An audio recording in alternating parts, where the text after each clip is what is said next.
Ketua DPP PDIP Puan Maharani memposting foto yang memperlihatkan dirinya bersama Bambang Pacul Wuryanto sedang menyantap bakso di Kecamatan Borobudur, Kabupaten Magelang, Jawa Tengah pada Selasa 30 Januari 2024 sore hari. Foto tersebut disertai deskripsi seperti mengkampanyekan paslon 03 Ganjar Mahfud. Terlihat ada 3 bakso, 3 gelas, dan 3 saus di atas meja makan dalam foto itu.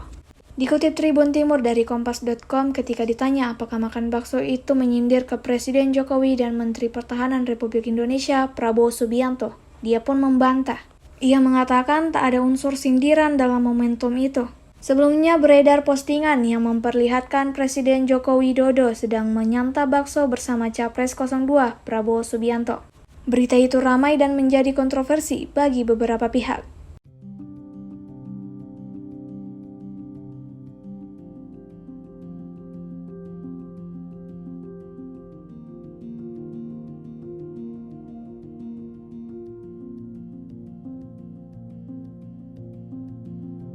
Download Tribun X sekarang, menghadirkan lokal menjadi Indonesia.